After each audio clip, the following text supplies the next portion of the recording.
Welcome to the Film Focus Online podcast. I'm your host, Elliot Lines. It's time to return to the beating heart of Rome, the Colosseum, and take a look at the man behind the camera, Ridley Scott. Joining me today is Film Focus Online senior writer, Jack Ransom. How are you? Yeah, good to be here. Good to go through Ridley Scott's filmography and get hyped for Gladiator II. It's a big filmography as well, so we might be here a while. Big filmography. On today's show, we will discuss some of what we've been watching before we take you through Ridley Scott's filmography, and we will reveal some of our favourites. Are you ready to do this? Let's go. Ready when you are. So, first of all, we're going to talk about what we've recently been watching, and I know for a fact that you had a busy week last week, so do you want to tell us about it? Yeah, I can go through them quick fire. Yeah, I was off last week, so I managed to catch up on a lot of new releases. Quite a few came out on Friday, and there was a couple that I missed upon their original release. So started off the week seeing Duellists 2, which I know you were okay on. Mixed on it. Yeah, I actually really quite liked it, even though obviously, as you said, in the trailer does sort of reveal pretty much what has happened. Everything. Everything. There's no hiding what's happened in the trailer. But I thought, for me, the film kept a real hook on like keeping my interest, even though I knew what happened. I'm a big fan of like courtroom drama, so I was kind of straight in with the atmosphere and stuff. I say there was a lot of echoes to 12 Angry Men, which I'm a big fan of. Mm-hmm. I thought Nicholas Hoult was really good. Toni Collette as I totally agree about Nicholas Hoult. Yeah, the cast was great. Like Toni Collette as a sort of sharp-tongued lawyer. J.K. Simmons, for his sort of 10 minutes he's in it, he's great as expected. And I thought the film like had quite clever scene transitions, or how it would replay events depending on a different perspective. And definitely one of Clint Eastwood's better recent ones, I thought. So that was the first film I saw. And next up, I had a couple of screenings. Honestly, the biggest surprise of the year for me so far was how good Smile 2 was. Honestly, I thought an absolutely brilliant sequel, just pretty much exactly what you want from a bigger budget and a sort of more ambitious story, and taking that really kind of clever Ring influence premise of the curse that follows you around and just sort of blowing it up to like a real kind of relevant and popular stage, like taking like we're so used to seeing pop stars everywhere now, sort of putting it in that world. And got to believe the actress name off the top of my head. It's Naomi Scott. Yeah, Naomi Scott. She's absolutely brilliant in it. Like just one of the best sort of displays of like pure like paranoia and fear and just confusion I've seen in a long time. She like throws herself into it, and it got proper gory and grisly in the practical effects. Yeah, definitely. I totally agree with you with the fact that they went bigger and bolder than the first one. It really pushed on that idea, and I also really enjoyed it. One of my favourite scenes was when he started banging his face in with a weight.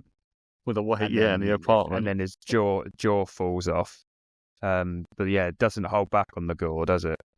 Not at all. And I was reminded a bit of the substance in the final act of it when it goes completely bonkers. But yeah, I really enjoyed Smile 2.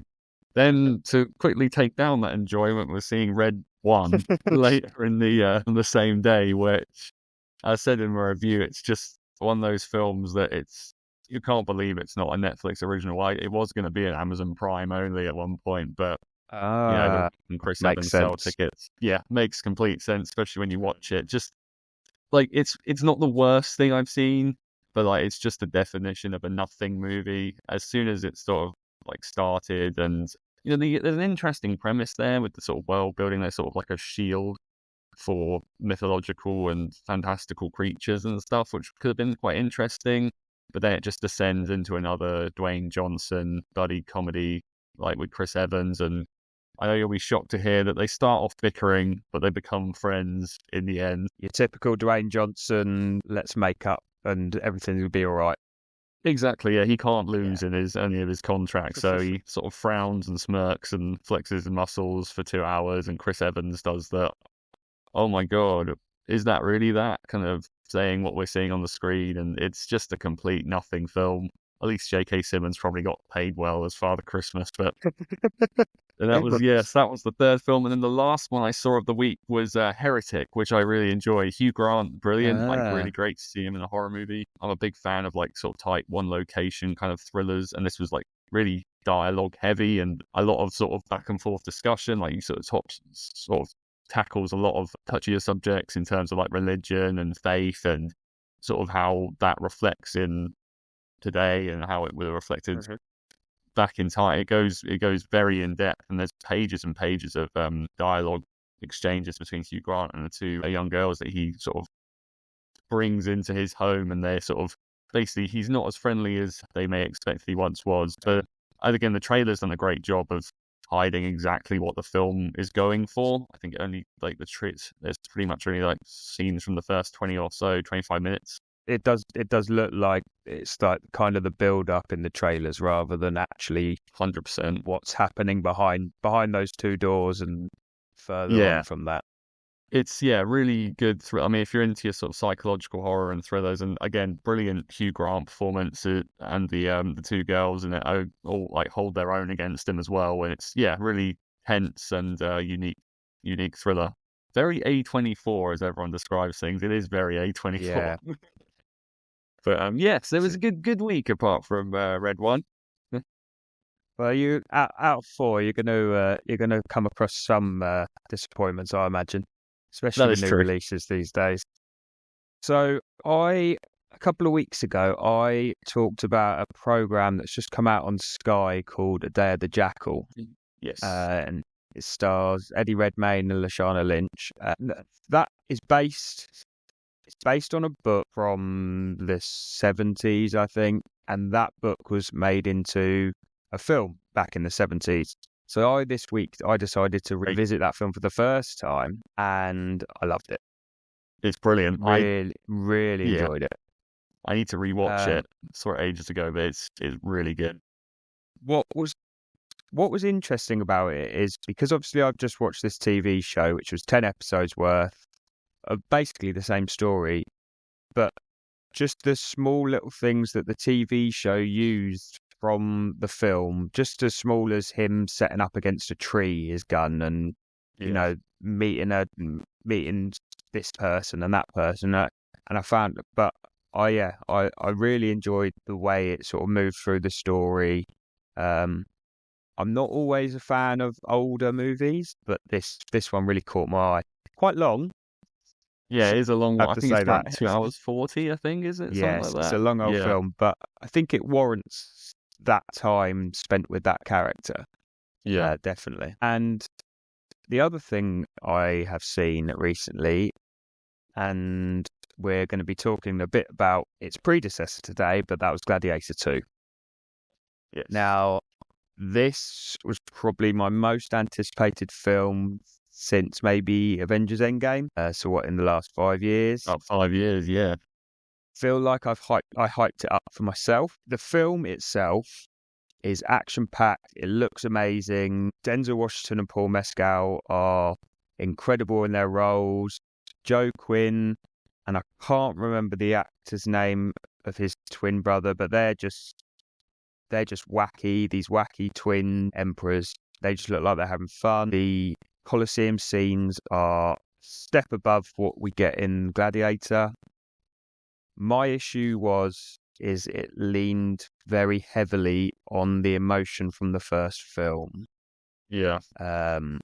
It felt like at sort of every turn, Maximus had to be named, and every opportunity, it was, there's the drabs of the "Now We Are Free" from the original. As soon as that comes on, all my brain goes to is thinking about that original film, not about what's happening in this one. So I wouldn't say it was a disappointment, though I just had a few issues with the emotional value of it, but I think it will be a hit overall. I think that's the issue, thing with a lot of legacy sequels. I think even with Beetlejuice this year, and even though Top Gun Maverick was fantastic, and we had the Flash and all these sort of films that incorporate a lot of nostalgic properties. They do tend to rely on those emotional beats and moments and referencing those first films.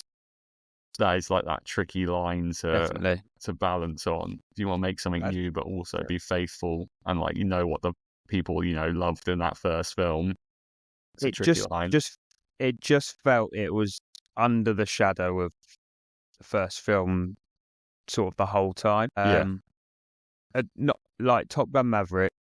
It felt like it was its own thing. It made itself its own thing rather than the only nostalgic part is you get Tom Cruise and a little bit of a love story, but it was very different to what Top Gun was. Top Gun was just a love story pretty much the whole time, and this felt like wasn't beat for beat, but it was very similar storyline, same sort of progression. I do think people will turn out for it. I'm seeing it like 10 a.m. on Friday morning in the IMAX, and they've already it's busy. Even for 10 a.m. on a Friday. I was looking, I was like, I'll be fine, wait and get my seat near a time. I was like, well, actually, hang on, people are really turning up, and like, it is glad to see it. Like, it's great to see these in like packed screens and stuff. But I think it'll do. It's had like good reception as well. Like some of the reviews are starting to come out, and it's all solid. And I think like even though some people like were put off by the first trailer, I think and it's Gladiator 2. Like you're gonna watch it if you're interested in the first one, even if some people may think it's unnecessary. Like people are gonna show up. It's a great cast. It's a name that they recognize. Gladiator. Yeah, I think it's gonna do the numbers. I sound all doom and gloom about it, but I gave it 4 stars, so it can't be that bad. And I have to say, if you can go and see it, IMAX do, because it is a big screen experience. It's a big blockbuster. It's what Ridley Scott was going for, this big blockbuster experience, and it does deliver on that front. So yeah, that's my views on Gladiator. I'm looking forward to actually hearing what you think of it. Yeah, we'll let you know as soon as I leave that screen. Excellent. So that leads us on quite nicely to our main topic of the day, and we're going to talk a bit about Ridley. Well, we're going to talk all Ridley Scott, really. He has a filmography of, I think it's not including Gladiator 2. So including Gladiator 2 is 29 films. Which spans over 5 decades. Yeah, something like that. I'm not entirely sure. Well, the Duelist is his first, so that was 77. 77, the Duelist came out. And I mean, there's only a handful of directors that have been able to span themselves over that long. You think of the likes of Spielberg, Scorsese. There's only a handful of directors that have a name like Ridley Scott. You're thinking 10. He's 86 years old now. I know. Still doing Obviously, he doesn't look it. He doesn't, to be fair to him. I mean, he started out, I believe, as a commercial director. Am I right in saying that? I think so, yeah. I think he directed nearly like 2,000 commercials before he went into his first feature film. And but yeah, should we have a look at his filmography then? Let's have a dive in. So his first film came in 1977, and it's called The Duellists. Now, I actually watched this last night for the first time. Nice. And it's basically it's set in the 1800s, and it follows 2 guys that don't get on, and they're sort of going from war to war through different places, and every war they go to, they have a duel between the 2 of them. That's basically it. So every single war they move to, whether I think one of them was in like the French invasion of Russia, like in the cold snow, they're still arguing with each other, even though they're trying to fight other people. It's just a story about a petty rivalry, basically. I found you could see sort of the hallmarks of the start of good filmmaking. Yeah. The script's pretty good. It suffers a little bit. It's quite slow going in between these duels that they have, but it builds up the characters nicely, and I quite enjoyed it, especially for something that's your first feature film as well. Yeah. I would recommend people to check it out if they can. If they're a fan of Ridley Scott, Go It's on for it. my list. Yeah, is it? It's Harvey Keitel, isn't it? And I've forgotten the other guy who's in the lead role. Yes, I believe it is. Can't remember the other guy's name either. I recognise him straight away, actually. It's the first one I recognised. So moving on then, his next film, and there's a big one, came in 1979, and that was Alien. What can we say that's not already been said? Well, this came at a time really when, Star Wars had come out 2 years prior. So, Yep. your space. Um, Space operas. for me, Alien now, you watch it 45 years on, still holds up. Yeah. Call it the cinema last year or year before, and like seeing it on the big screen, it's still just amazing. Like the atmosphere in that film is powerful, and also you can like seeing it in an audience where it's clearly some other people's first time watching it was really cool as well. Just everyone just completely locked in. Like that film is like quite a slow burn up until the horror starts, but the atmosphere in it and the build up of all the characters and just establishing everything before the xenomorph starts, taking them out one by one. It's just like a brilliant piece of world building. And I love that first movie. Like, I just think it's pretty much near perfect. And I think from a second film, it's crazy good. It's set in such a confined space, isn't it? That to be stuck in an area that small with a horror, as we know now, the xenomorph is one of the biggest nightmares anyone can come across. Absolutely. And to be stuck in that confined space, it truly is one of the best horror movies ever to be made. Oh, of course. Yeah, like it crosses that boundary of like not only being a great horror, but a great sci-fi. And it's just like treads that line perfectly. And still absolutely holds up to this day. And I love the second film, but like this one, like the first one, I'm going to rewatch. I had a bit recently. I was like, yeah, no, I can solidly say that I prefer the first one. And like they say in the film, perfect organism. The movie is pretty much near perfect as well. I think I'm with you on that, actually, preferring the first one to the second. I know a lot of people would say Aliens is their favourite. Yeah, but understandable. I would probably jump on the same ship as you, just because you don't know much about this thing that's hunting them or stuff like right up until John Hurt's chest bursts out, and one of the most iconic scenes in cinema, really. So 3 years after that, carrying on the sci-fi theme, he released Blade Runner. So tell us a little bit about Blade Runner and your thought. Blade Runner is one of, I think the fact he went from Alien straight into Blade Runner, establishing two greatest sci-fi films of all time, is just fantastic. Like it's just genuinely a huge achievement for a guy who's had only done one film prior. And Blade Runner, again, like Alien, it just takes the material, and there is no better like sense of immersion in the world of Blade Runner. Again, it's that sort of drip feeding you information and like establishing this world of replicants in the future, but it's a recognizable future because there's still these big advertisements and corporations sort of looming over. And I'm a big fan of film noir, and Blade Runner treads that line of being a film noir as well as a sci-fi feature just so well. Obviously, taking a recognizable face from another established sci-fi franchise, having Harrison Ford appear is going to get people on board. And Rutger Hauer, obviously, iconic performance.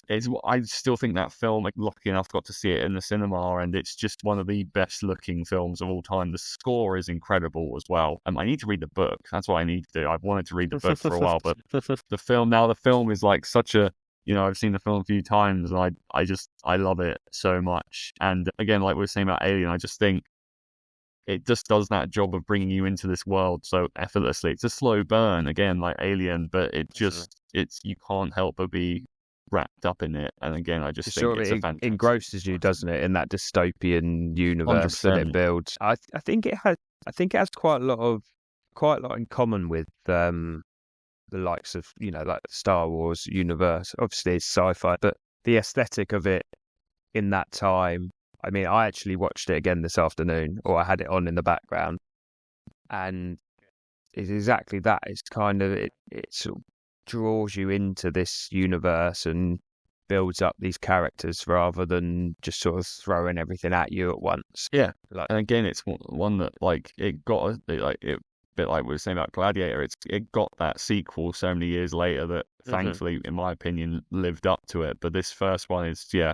And I love the sequel. I pretty much love them both equally. But I think that the fact that it was 1982 and this film looks as incredible as it does, like with the like digital effects as well as the like the props that they used and little models, and again the score is something I would happily listen to anytime. It's a fantastic film. I think it didn't. I know people were mixed on it upon its release, and obviously it's notorious for its several cuts. You got like the cut where it has Harrison Ford narrating, you got Ridley's cut of it, you got the theatrical cut, and it's like, I haven't watched the narration one because, I don't feel we need to. Is that the final cut? I believe it called so. Not entirely. So I watched that today, or I had it on in the background today, and I thought to myself, I can't remember hearing Harrison Ford narrate us through the first sort of 20 minutes. Yeah. So moving on then, we've got a few now which neither of us have actually seen, so I'm just going to go through them quickly. So in 1985, 3 years after Blade Runner, he released a film called Legend, which is a fantasy sort of world set in a mythical forest inhabited by fairies, goblins, unicorns, mortals. With Tom Cruise. Is it? I think, yeah. I'm pretty sure. No, it is. You're right. Yeah. You're right. Did not clock that at all. Maybe I will visit this then. It's on Disney Plus. I'm very tempted to as well. It's on Disney Plus. Should have looked into that, really. I mean, I did catch up on about 8 Ridley Scott films before this, but so then 2 years after that, he released Someone to Watch Over Me. I know nothing about that. Which I'll read the synopsis. So Claire Gregory, an upper-class New York personality, witnesses a murder in a luxury nightclub. Detective Mike Keegan, recently promoted, is assigned to protect her. So okay. Sort of standard. Sounds like a sort of run-of-the-mill kind of detective murder mystery kind of thing. Okay. It's quite a different tone from what he's obviously done the previous sort of 10 years. Because you've got fantasy, sci-fi, and medieval, which going forward, medieval's quite a big thing in his in his filmography. And then 2 years after Someone to Watch Over Me, we've got Black Rain, which starred Michael Douglas. Yeah.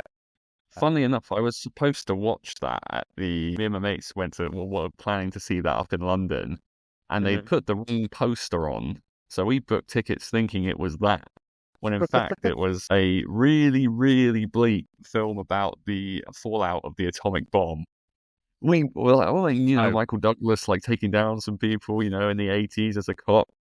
That was not the case. And so you went in wanting 2 New York cops, and you got something very, very incredibly bleak. So he seems to work in 2 or 3 year stints here. This next one is a film I actually again watched for the first time recently. In 1991, he did Thelma and Louise. Now, I hadn't really looked at what this was about before I went in it, and I'm actually really glad because it actually surprised me a hell of a lot, and I wouldn't say I loved it, but it's close to. It's definitely one of his most popular. It's one of those ones I think some people think it's that's a Ridley Scott movie. I think people are kind of aware of it. I'm not too sure what I thought. I don't know whether it's the title that might put me off, but the gist of it is it's a road trip between Thelma and Louise, and things go terribly wrong. Terribly wrong. And as the road trip goes through, it progressively gets more thrilling. The great character development. You see a total different side of them both from start to sort of finish. Yeah. And I just found it great fun to be on the journey with them. One of them murders someone, but for good reason. But just seeing the way their characters develop and go on this journey with them was really good. And for anyone who hasn't checked it out, I definitely would recommend it because I had great fun with it. and it's the 2 hours breezes by. You're Nice one. not much more I can say about it really. You've not seen that one, have you? Not properly, no. Should have. It was actually playing locally at my cinema. I think I watched. It's one of those ones that was background viewing, or it was on like a while ago. I know. Yeah, it's one I need to watch properly. That's why, like, when we were sort of going through, I was like, I need to give this another, a proper watch. But yeah, I know a load of people love it, and like, it's one that I want to try and see at the cinema at some point, if it comes back around. So there's another 3 films now that neither of us have seen. So we're going to rattle through them, and then after that, we hit the 2000s, and I'm pretty sure we've got most of them We got a covered. streak. Yeah. So in 1992, we had 1492 Conquest of Paradise. I didn't know what that one was before today. No, it depicts Christopher Columbus's journey of the New World. Yes. And then in 1990, White Squall, which again I hadn't heard of either. It's a bunch of prep school students boards an old-fashioned sailing ship. And then in 1997, with Demi Moore and Viggo Mortensen, we had G.I. Jane. I have that on DVD, but I have not yet watched it. I mean, I'm guessing that's some sort of war film. Yeah. It's like a war action war. Yeah. I think G.I. Jane's a comic book character. I think she's a spin-off from G.I. Joe, I think. Or I might just be making that up completely. I mean, I did think it might have been something to do with G.I. Joe, but I wasn't sure either. So that does it for everything in the news. His first film of the millennium was a big one, and that was Gladiator. Yeah. So I think this was probably my first. So I was only 6 when this came out, but yeah, I was out of all of these, it was probably my first memory of a Ridley Scott film. I mean, I probably didn't catch it when I was 6, but I don't think it was long after that. Back in those days, we could watch anything we wanted, I feel. To this day, every time I watch it, I'm engrossed in the story. Yeah. Every single minute of it. I have quite, as I said previously, I have quite strong emotional ties to the film, and I think that's just the film itself does such a good job in building up Maximus as this person you want to succeed, to root for, to win, basically. I think it's got one of the most underrated villains in cinema history. I think Commodus and Joaquin Phoenix as Commodus is incredible. Yeah. It's a very subtle performance, I feel. Very subtle villainy going on. And I could honestly, if it was on TV now, an hour in, I would sit down and watch the rest of the movie. I could sit there and watch it at any point. Highly quotable. One of my favourite quotes in cinema is the Maximus Decimus Meridius one. I won't rattle it off.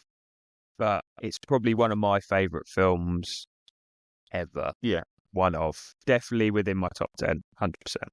I'm completely on the same page as you. I love it so much. Again, I watched it. It was one of those first Ridley Scott ones that I watched, and went through on that DVD a few times, and just it's a film that I just, I liked it when I first watched it as a kid, and it's just one that I rewatched last year, and I was just like, this is just one of the best things ever. The scale of it, the music, like the performances, it's just like the action is really brutal and scrappy. It's got Ridley Scott's kind of frame rate switching right up close, like for the hand-to-hand stuff, as well as the huge epic battles. I love that opening battle as Maximus commanding troops. I just think the film, it's just a real, you think of a blockbuster, it's just that. It's got everything. It's got the action, it's got the, the spectacle, the scope, and it feels like a really big movie, even though it's sort of got, it's got a lot of character moments in it that are sort of, smaller and focused, and you see these characters sort of, like I say, Maximus's arc is amazing, and you see so much more Commodus behind the scenes when, his sort of,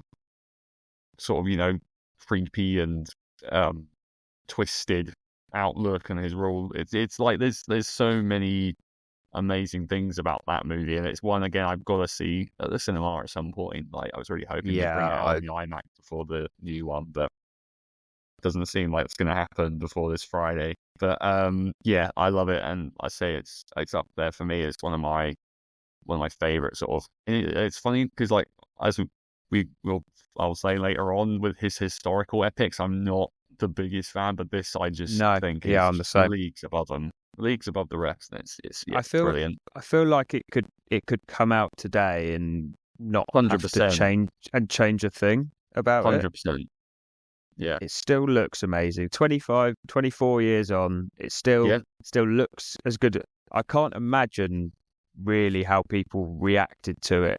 So obviously I was only young, you were only young, but I can't imagine how people actually reacted to it back then initially when it came out.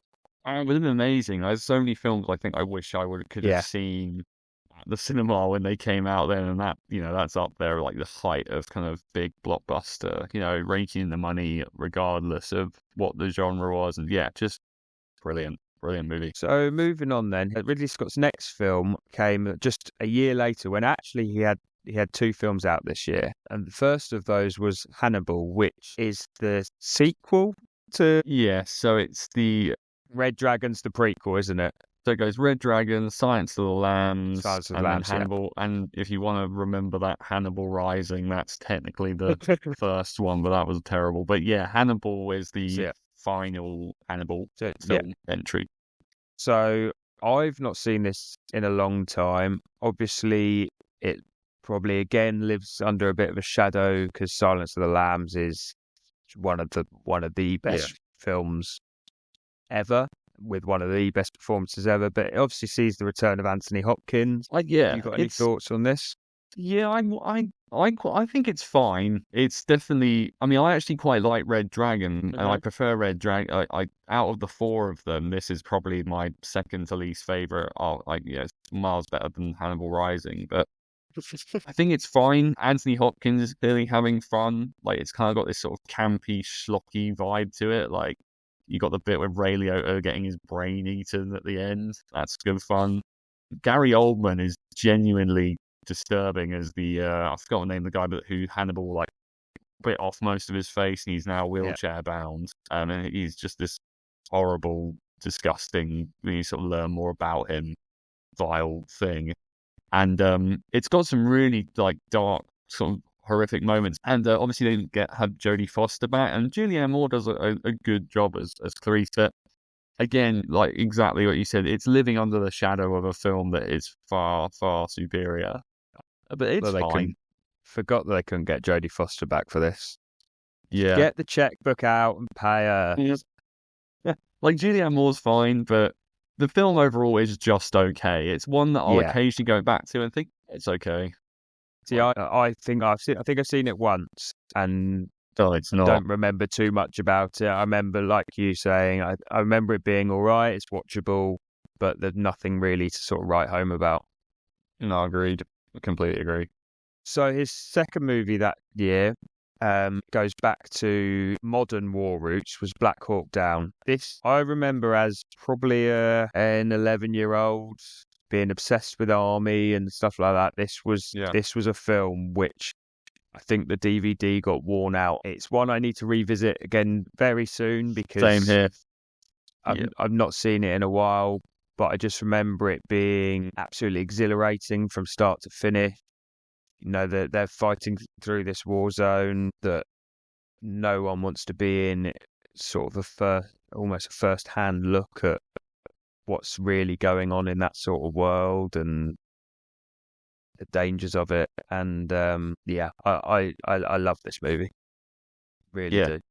I need to rewatch it as well. And I think, as we mentioned earlier about what our first Ridley Scott memory was, this is the first film of his that I saw. And it was probably when I was about 10 or 11. It was one of those ones that's like, this is going to be my first, like one of my first proper movies. I remember borrowing the DVD off my uncle. And I was like, I remember when I was a kid, obviously, because it's quite long, but it's just one of the most, I remember first watching it, just sort of, it's so intense and gritty, and the gunfights and the actual state of panic and stuff is I was kind of watching it at about 11. I was like, this is just like, wow. And it kind of like led me on to then go backtrack through a load of kind of other great war movies. And that was sort of I think it's my first war movie. And yeah, again, same as you, I need to get around to giving it a rewatch because just a really great, again, it's sort of kind of like, it's another genre that he's got into and sort of made a great I mean, see, obviously he did the Duellists and some other war features before, but again, it's that modern warfare kind of setting, and it's such a great first go at it. And yeah, I really need to rewatch it again because it's one of those ones that I think is due like a proper go. I haven't seen it since I was a teenager, but yeah, it was my first. I think it was my first Ridley Scott film. Was that? I mean, I'd very similar to you. This sort of film, this film, maybe then go and watch, the likes of Platoon and other big war movies. Yeah, that Saving Private Ryan. But that speaks for itself, I think. Yeah. And I've not seen G.I. Jane, which is another more modern war movie of his. The other modern war movie that he's got on his filmography, which we'll talk about very soon, is another one that I enjoyed. So I'm surprised he hasn't gone back to that sort of world again, because I feel like they're films that match his style. Yeah, definitely. So moving on then, 2 years after that came Matchstick Men, which stars Nicolas Cage, Sam Rockwell. It's about a con artist and his protege on the verge of pulling a lucrative swindle when the con artist's teenage daughter arrives unexpectedly. Now, I haven't seen this. Neither have I. Don't think you have either. You really want to? I've heard it's a real good, fun kind of crime caper. It was on my list to catch up for this podcast, but I didn't quite get around to it because I definitely wanted to see the Duellists because that was, his first film. Yeah.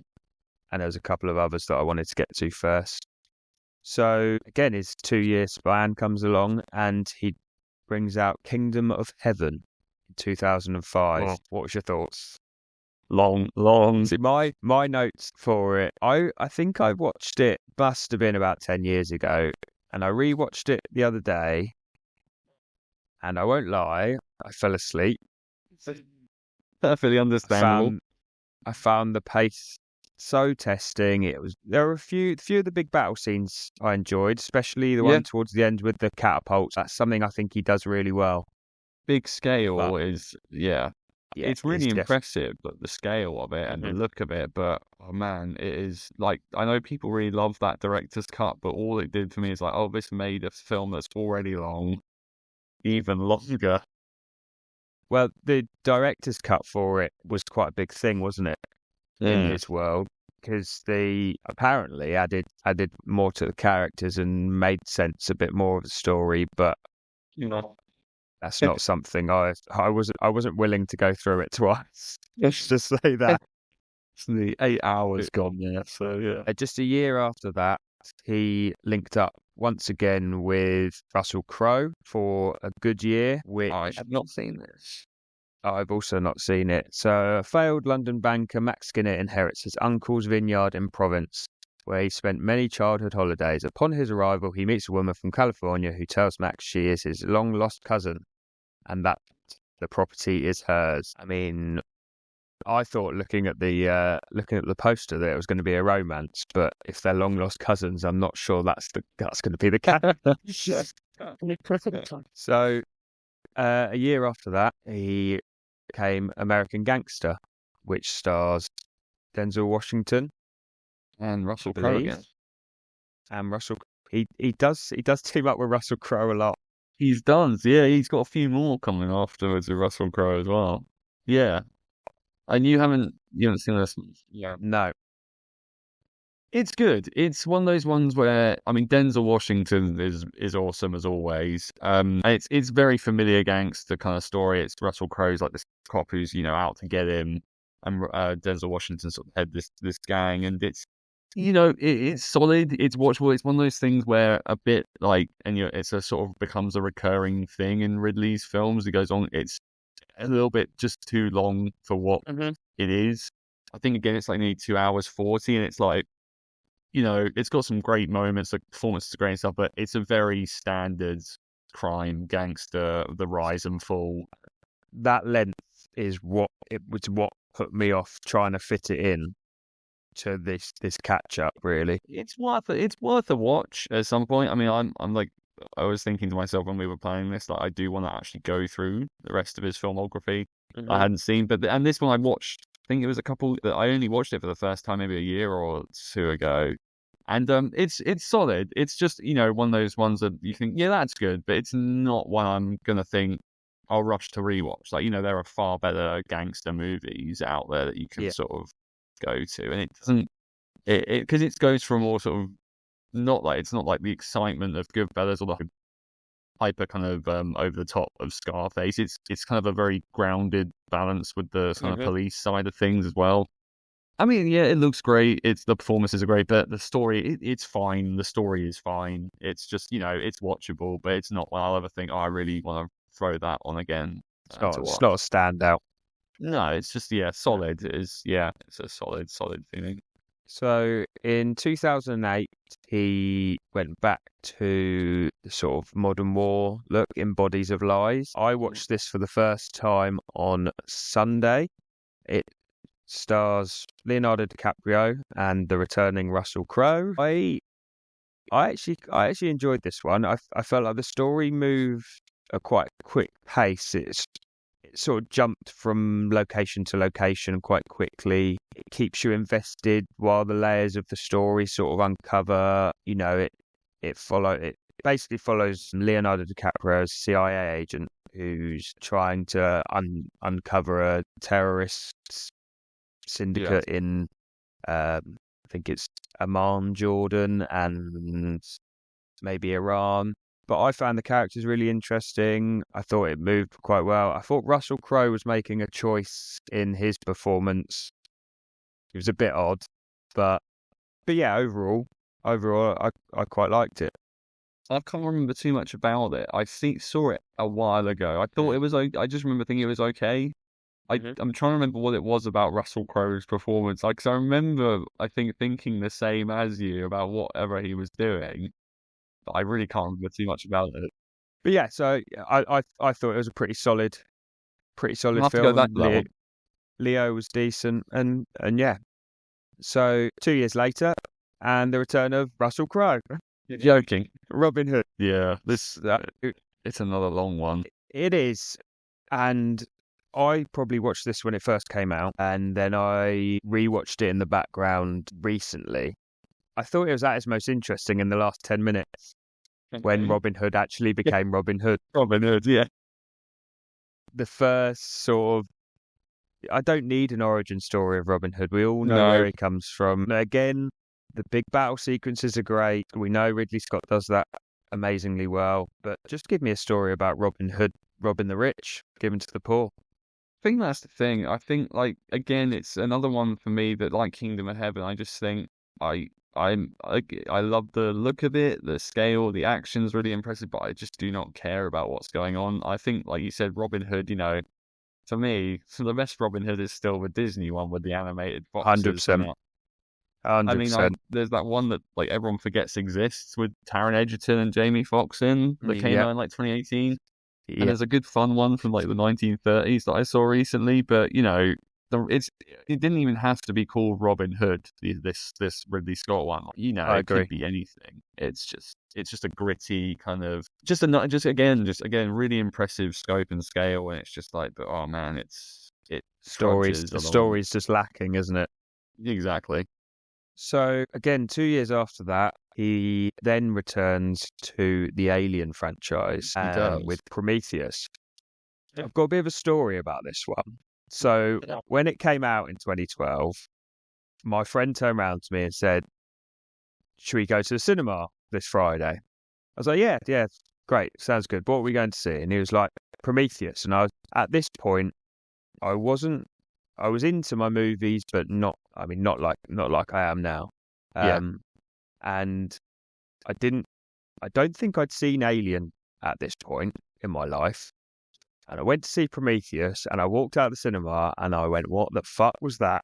Yeah, it would make you just even more confused when you went to watch Alien because I just Safe to say, since I have revisited it, and I have revisited it since 2012, there's a massive newfound appreciation for this film. I think you've got smart people making these dumb decisions.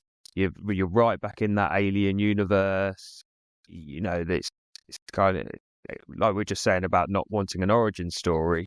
This is basically an origin story of kind of the engineers and how it came to be. You know, it's setting up that world again in your mind, and I know this was meant to be the first of a trilogy. I know he did Covenant after this. Yeah, but he says he's got plans for the third one. I saw recently. Still, he said apparently it's getting the go ahead, but I don't know if that's going to happen.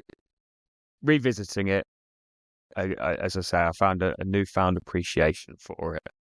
There are bits of that film that I really love. I love the look of it. Great cast lineup. And there's some great, proper bursts of body horror. But for me, and again, I'll mention it when we talk about Covenant, it's like, I don't want to know all the ins and outs of the origin of. I don't know that I don't want to know them, but for me, it kind of takes away a bit of the mystery. But I think, I think I was kind of like you when I first watched it and I thought, I didn't really think anything about it. I was kind of like, oh, this is different to what I was expecting. And you can't deny, and it's same with Covenant, like, he's, clearly got a whole wealth of ideas and passion towards this world. It's, for me, I think it's fine. It's a solid sci-fi watch. But for me, Alien is at its best, like Romulus in the first one. It's kind of like, just keep the kind of mythology. You don't need to know enough about it, right? Yeah, with you. For me personally, but I get why. So and like you said, there seems to be, especially like on film Twitter, there's a real kind of love for that and Covenant. I see that a lot. That sort of reappeared, and I get it. I think it's I'll happily rewatch it. It's been a couple of years. I totally get that sort of appreciation for it. So a year after Prometheus, he brought out The Counselor, which stars a lot of people. Fassbender, quite a few people. Cameron Diaz, Javier Bardem. I think we both watched this recently. I watched it a few days ago. Yeah, Brad Pitt. Yeah, Penelope Cruz. One thing I didn't say about, just while we're on him, Thelma and Louise, is very young Brad Pitt. He cameos. Anyway, back to Counselor. I thought it was quite watchable. Yeah, I don't. It's not something I'm gonna rush to revisit. It wasn't that memorable. Not sure it goes the places you want it to go, but it's it's a fun sort of story of life and death and people fighting against each other. It sort of stomped me a bit on my rating because it was one of those ones where I didn't really know what to feel about it. There was some I kind of like it had that kind of weird thing of, I guess the whole big thing is, crime is bad, and the Michael Fassbender, he's all cocky at the start, and it just keeps getting worse and worse for him. But I kind of thought it was a lot of people kind of monologuing, like Brad Pitt going on about, morality and life and death, and like that whole. I was kind of like, it's a bit pretentious, but I think it was a weird one that I kind of like. I like the atmosphere of it, but I just kind of like the characters are so cold. They're just caricatures essentially, and like I didn't really know what to think of it. I kind of went with like a 2.5 stars, just average. I didn't hate it. I went for 3, but again, that's just because I sat there, watched it, didn't mind it. Yeah, I felt like it ended just suddenly as well. It really just did. Out of nowhere. Finished. There's some really mean-spirited kills in that film, though, like the bit with Brad Pitt on the street, and it with his neck, and the beheading. The beheading was an interesting one. I did have some questions about that beheading. Was there no other cars on that road? That's what made me laugh. I was like, how on earth is he like getting that wire to the exact right kind of height? And again, is anyone driving through it? It's a weird one. I kind of like it. Honestly, stumped me for a bit. It almost made me to the point where I was like, I'm not actually going to give this a rating because it kind of like. I think as well, I'd been led to believe by quite a few people that it was one of his worst, like really bad. And after watching it, I didn't love it, but I'll take it over Kingdom of Heaven and all the Robin Hood. I agree with that. I don't think it was one of his worst, but it's not one that I'm going to rush to revisit. Yeah, I didn't love it, but it was, Potentially speaking about one of his worst, I think 2014, he brought us Extras, Gods and Kings. yeah.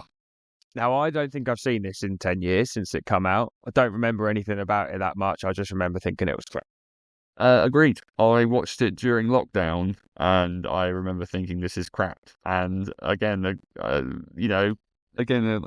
we've said many times with his historical, it looks amazing, the scale and size, but again, I do not care about the story and what is actually going on. And I know there was a lot of controversy about the casting and stuff when it came out. I don't know, it's a weird, again, I honestly think that might be my least favorite of his filmography that I've seen so far. Just, nah. No, move on. So a year later, he teams up with Matt Damon for Martian, and I'm very interested to hear what you think about this, because I know you only watched it for the first time the other day. I did. At the time of recording, I watched this yesterday, and it was one that's been on my list for ages. I can't believe I didn't get round to watching it sooner, and honestly, I loved it. I really loved it. I loved the falling into Matt Damon's botany on Mars routine. The cast in that film is stacked. The amount of people that were appearing in the space at NASA, I was like pointing at the script. I was like, oh, he's in it, she's in it, he's in it. I was like, just rallying off cast members. I mean, it looks great, and I love the fact that it's a slow burn, but it's so interesting and fascinating. And Matt Damon's great in it. I was quite surprised at how light-hearted some of the screenplay is. Like, it's got a serious moment, but it's actually quite funny as well. And I really enjoyed it. It's one of my favourite things about it is when Mark Watney, Matt Damon, is on his own. It's meant to be a film about survival. He's on a planet on his own, been left there by his team, and he's making these sarcastic jokes. He's very witty. He doesn't like his disco music. That's one of my favourite scenes when he starts dancing to Hot Stuff. Ends up being a very wholesome movie, really. It does, and it's kind of got that thing where, and genuinely, I don't think I've felt so gutted when the front of the space station gets a rip in it and he loses those crops, and it's like I gutted, but I was like, oh my god. And it's kind of that thing of it's a weird one, because it's kind of like it's not really sci-fi. It's just kind of like, it's almost like a slice of life, but just on Mars. And you seeing the reactions back on Earth. We've seen the roles of like NASA generals and people like typing away at keyboards and the building tension. But this one is like the people on Earth are really interesting. Like Jeff Daniels is great, Chiwetel Ejiofor, Sean Bean, like Kristen Bell, like Mackenzie. You like lifting off this cast is just brilliant. And like Donald Glover appears, and it's like, is everyone in this movie? And but again, because they're such great character actors and familiar faces, and like it's just I honestly loved it, and I kind of it took a little bit for me to kind of get into it, but as soon as you sort of start seeing that routine, and he's like doing his video logs and the kind of charismatic kind of attitude towards his situation, and working out the maths of how many potatoes he's got to eat, and like running out of ketchup he's dipping his potatoes in Vicodin. It's like it's surprisingly kind of funny as well. That was the biggest shock. I was like, I didn't really think it was this funny. It shouldn't be funny, should it? It shouldn't be funny, but sort of it's clearly like intentionally like those written to be like a light-hearted moment. When you actually, it's those later scenes where he's kind of like, he's lost a load of weight, his beard's just growing, and he's kind of blistered and bruised because of the conditions. It's like, and he's kind of really just sick of being there, and it's that desperation when he can finally make contact. I loved it. Honestly, it's up there in my favourite Ridley Scott ones for sure. I'm definitely glad you enjoyed it, because when you told me you hadn't watched it, I was shocked, to be honest, because I think it's probably one of my most. I think it's one of my most rewatched ones. I can see why. I'd happily rewatch it again. So I loved it. Thoroughly enjoyed it. It makes me regret not seeing it in the cinema for some reason I didn't.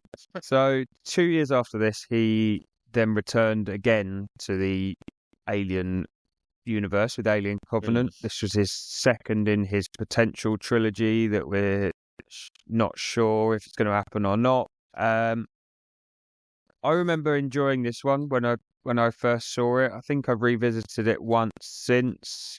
The first 15 minutes is one of the most brutal first 15 minutes. Oh, yeah.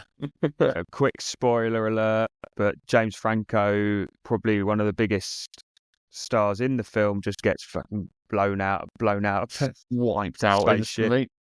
And I think this film, you see the xenomorph at their sort of horrifying best. Yeah. And it definitely leans into that horror side of the Alien franchise a bit more than some of the others might do. It goes away from sci-fi a bit and leans towards that horror. I have my things with it again because it still kind of carries on the engineer mythology side. I get what people love, but oh man, this film, it looks incredible. The film looks fantastic. The cinematography on that planet, that sort of chromatic dark green kind of sickly vibe, and when that first, I think they call them the neomorphs, when that comes out of the guy's back and splats on the floor with all the blood. And is that the white ones?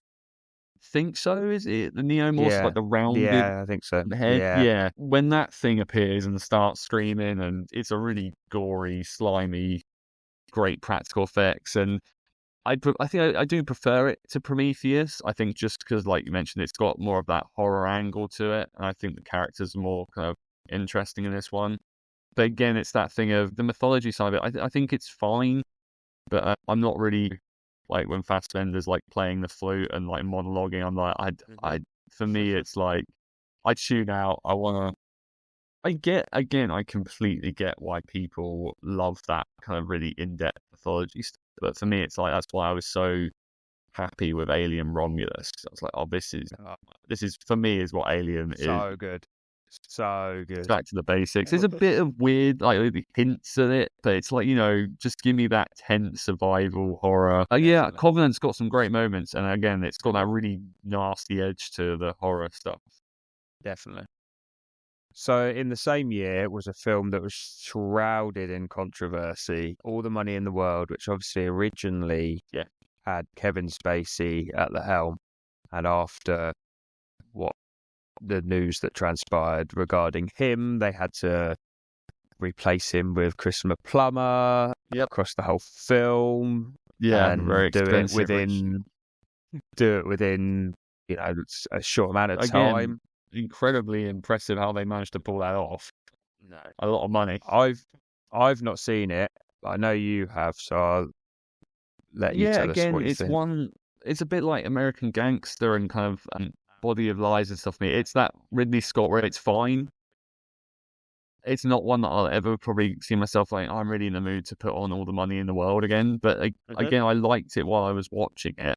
It's Mark Wahlberg, I think Michelle Williams as well. Yeah, and she's obviously always great in everything. And Mark Wahlberg's good in this, and Christopher Plummer, he does a good job of, because I think that's the strangest thing is obviously like Kevin Spacey even was in the trailer, and it's like they completely.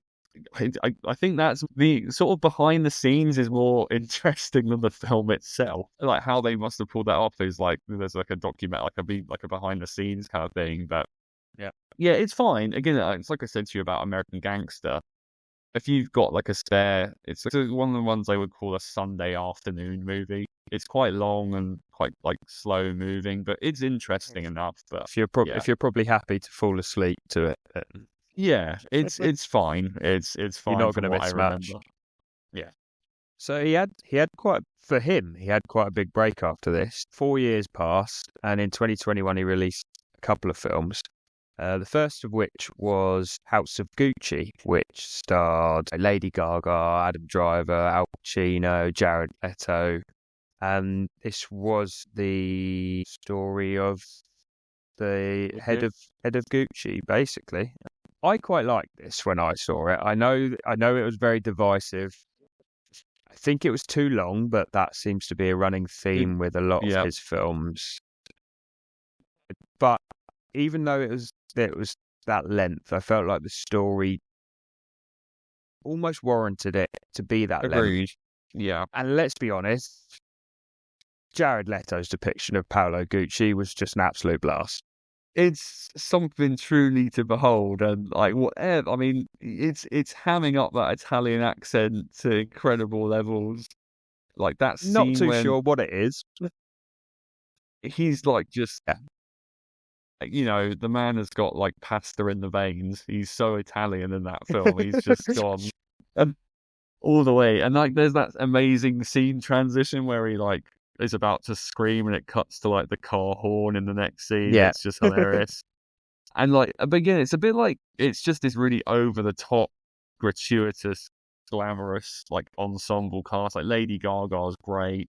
Al Pacino's doing his proper like Al Pacinoing, like where he's doing like the kind of like all the stereotypical Al Pacino stuff. Definitely. And like everyone's wearing ridiculous wigs and over the top costumes. It's, again, like I said, it runs a bit too long, but I love how backstabby it gets and how like over the top everyone is in it. And I preferred it to the other film he released a few months after. Did you? That's interesting. I did, yeah. Yeah.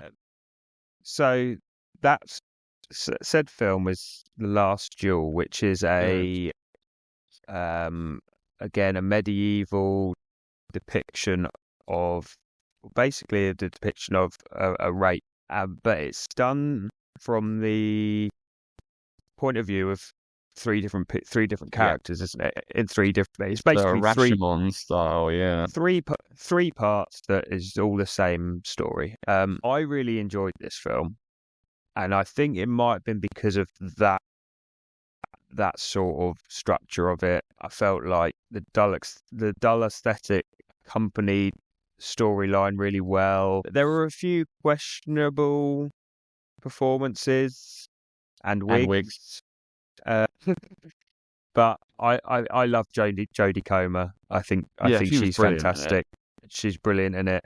And you've got a final bout that showcases sort of Ridley's best work that he's able to put on screen. And it's a one I need to revisit again, but obviously because it was only released 3 years ago, it's one I will do soon, but not quite yet. But you were a bit damper on it. I was a bit disappointed with it. It's one that I probably could give a rewatch again, but I'm a big fan of the film that it sort of remakes, but is really heavily inspired from is Rashomon, the Akira Kurosawa movie. I love that film. I think it's pretty much the exact same. So it's basically 3 different perspectives of a crime that's committed. Right. And I just thought, I mean, that film does it in like 90 minutes, and it's, far more engaging and interestingly kind of executed than I thought The Last Duel was. And I again, apart from Gladiator and the Napoleon, which we'll get to, I think it's probably my third favorite of his kind of like historical epic kind of, medieval kind of setting ones. But I just thought it was fine. Like Ben Affleck's having a good time in it. Jodie Comer's great. Like Matt Damon, it's a great cast. And again, it looks great. But for me, I just found it quite drawn out and just fine. Like again, it's not. I don't think it's bad at all. But honestly, I was kind of like, so obviously that was like a month off. I think that and House of Gucci were actually playing in the cinema at the same time together. Yeah, it wasn't long in between them. About a month or two. And honestly, I had more fun with Gucci. So I had fun with The Last Duel, but in terms of like my sort of investment in it, I was, more of that. But I mean, maybe it's because I saw Rashomon first and like quite soon before it. Yes. See, I haven't seen that, so it's great. I definitely check it out. It'd be quite interesting, because obviously it's exactly the same pattern. It is it's an assault and murder in Rashomon, and that's brilliant. And but Last Duel, I think it's fine. It's probably one that again with Body of Lies, that I'll revisit because I want to try and revisit and review the ones I haven't logged on Letterboxd. So I think The Last Duel is due a rewatch, even though I have marked it on there. But yeah, I think it's okay. But I get why people like it quite a lot. I think it was quite divisive, actually. Going back to it, I think it was either you kind of really liked it or you were kind of a bit like Lukewarm on it. Yeah. So 2 years after The Last Duel, and it's the last film we're going to talk about today, is Napoleon, which I'm not too sure what to think about this movie still after watching it, a year later? After a year later, Yeah. felt like it was messy. It sort of jumped. All over the place. Didn't really know where you quite were and when. And my biggest issue was not having any French accents. It was quite distracting. Like, at least it's a bizarre kind of, the dialogue in it is quite bizarre. I get You've got the most British sounding people talking about killing the British. Yeah, it's just chuck a French accent in there. Put some Portuguese in there. Do something different. Yeah, exactly. It was just very off-putting. Incredible battle scenes.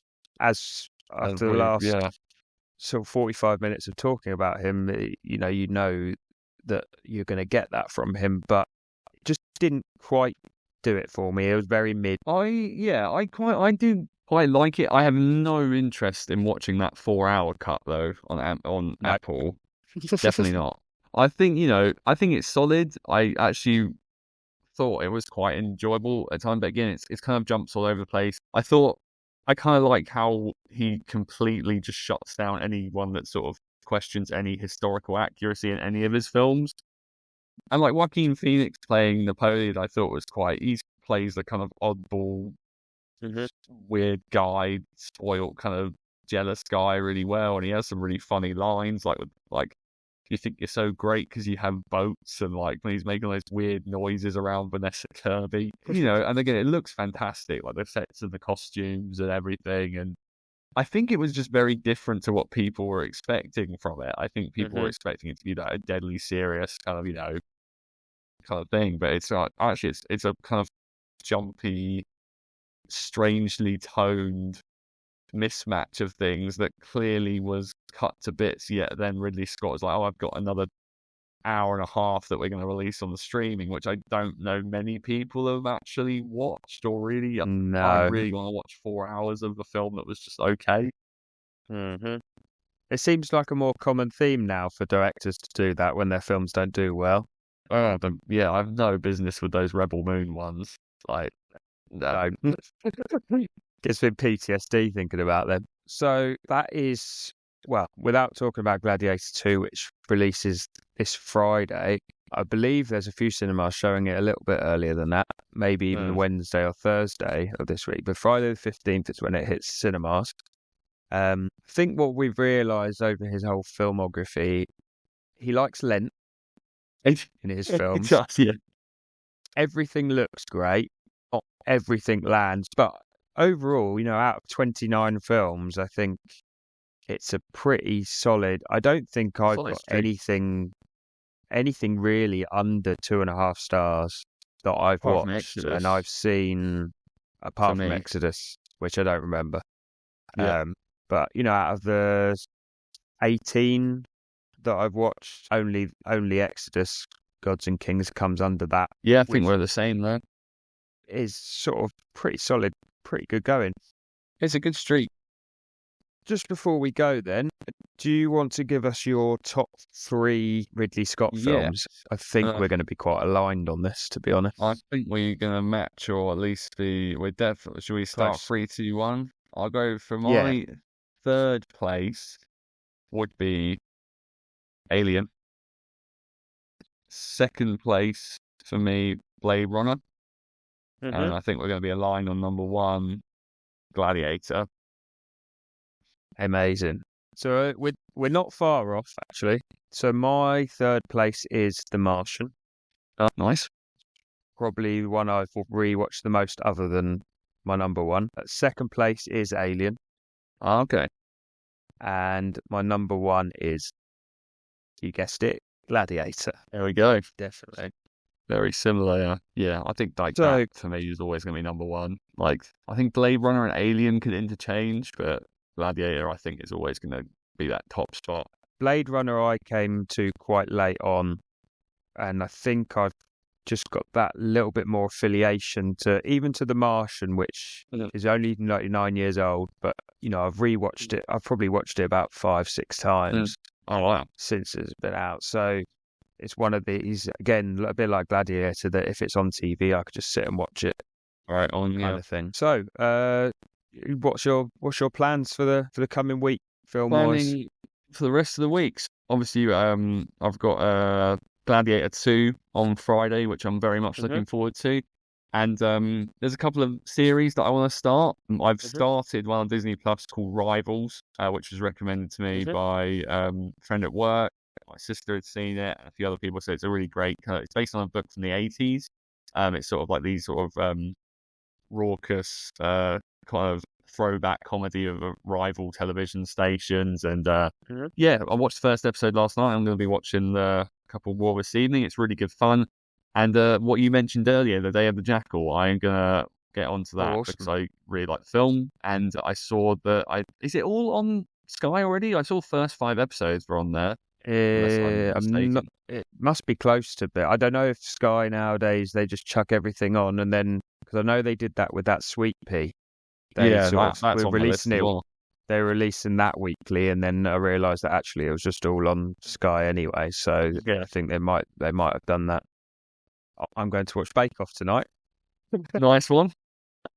And then over the next couple of weeks, really, I'm going to prepare for the next podcast that I'm going to be on, so I will be watching some old Disney animation films, which is going to be fun.